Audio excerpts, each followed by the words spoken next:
Hello, good morning, and welcome to my Vedanta classes. My name is Anil Pate.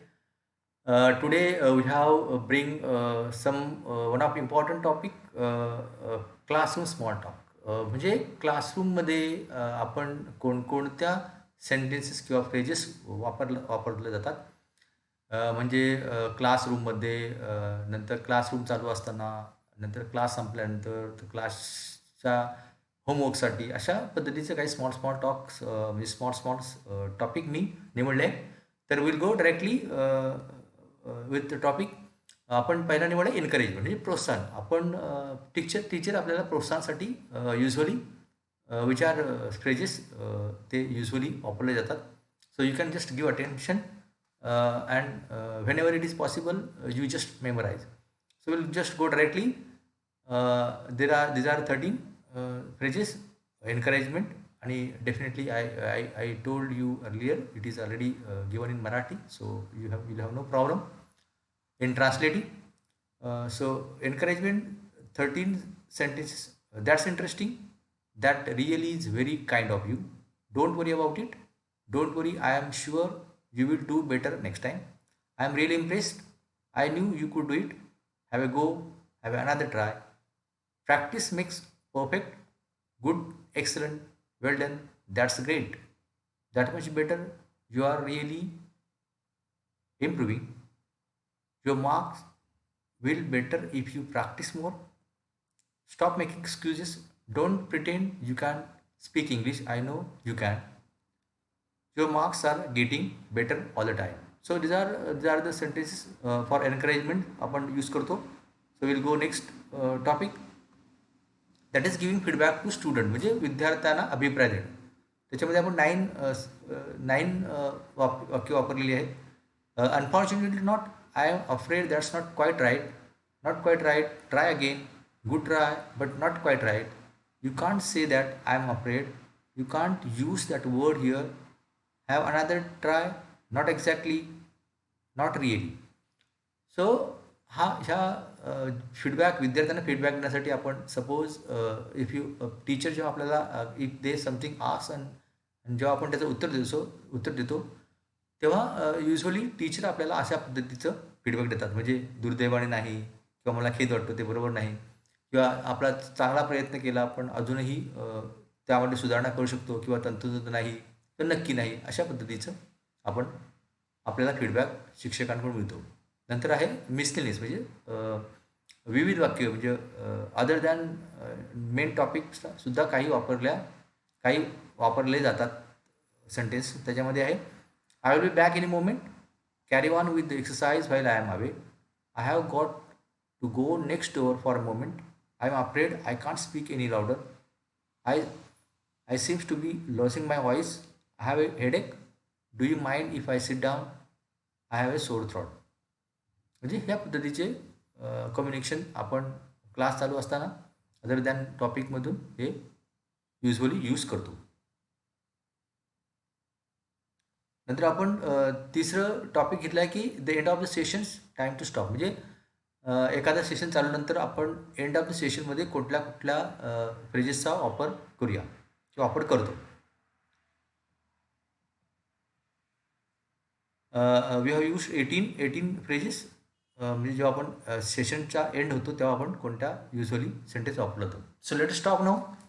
It's time to finish now. It's almost time to stop. I am afraid. It's time to finish now. We have run out of the time. We will have to stop here. There is the bell. It's time to stop. That's all for today. You can go now. Have you finished? Stop now. Any question? Collect your homework, please. Pack your books. 1 minute to finish that activity. It's nearly time. It's nearly time to go. Are your decks tidy? Don't forget your history book to tomorrow. The next class is waiting to come in. That's all. So हे these are the sentences actually आपण usually end of the session वापरतो.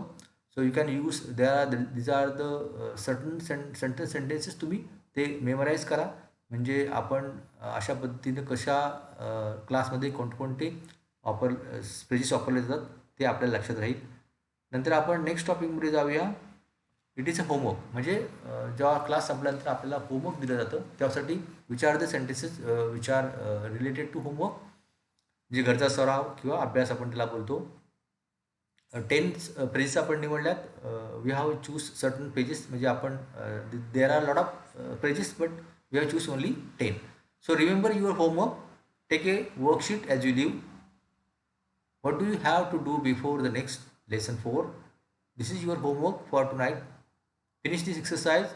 Do the next exercise tonight and we will check it tomorrow. Prepare the next chapter for Tuesday. Do exercise 5 on page 36 for your homework.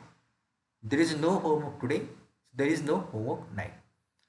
यातील काही these are not phrases every time to be used.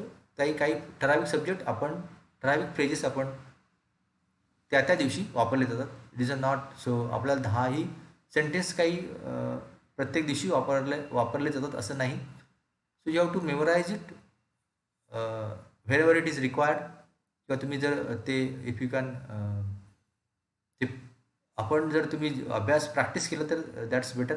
नंतर दुसरा आहे subject living the room, म्हणजे class सुटत असताना आपण कोणते किंवा टीचर कोणते शब्द वापरतात किंवा आपण कोणते कम्युनिकेशन एक्सचेंज करतो.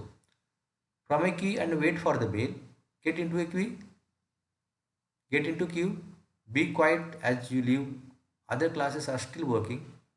Try not to make any noise as you leave. It's tidy up time. It's tidy up time. Everybody is outside. All of you get outside now. Hurry up and get out. Line up. म्हणजे आपण जात्या rooms म्हणजे class सोडते वेळी आपण काय कोणत्या use करतो की रांगेत उभं राहा आणि बेलची वाट पहा. रांगेमध्ये या. जाताना शांतपणे किंवा रांगेचा बाजूचा वर्ग चालू आहे तेव्हा शांतने जा. निघताना कोणताही आवाज प्रयत्न करू नये. वेळ होत आले, सगळेजण बाहेर जा. आत्ता सगळेजण बाहेर जा. बाहेर निघूया.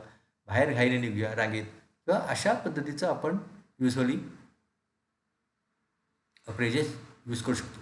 तर हा आजच्यासाठी आपल्याला it is end of this video की आपण क्लासमध्ये कोणकोणते सेंटेन्सेस वापरले गेलेत. अप्रॉक्सिमेटली आज आपण जवळजवळ 60 सेंटेन्सेस फ्रेजेस शिकलो आहोत. तर ते तुम्ही व्हेरेवर इट इज नेसेसरी ते तुम्ही प्रॅक्टिस करायचं. इफ प्रॅक्टिस जर होत नसेल तर you just have to memorize. So thank you for today's session. If you are not done, please subscribe my channel. Thank you and good day. Thank you.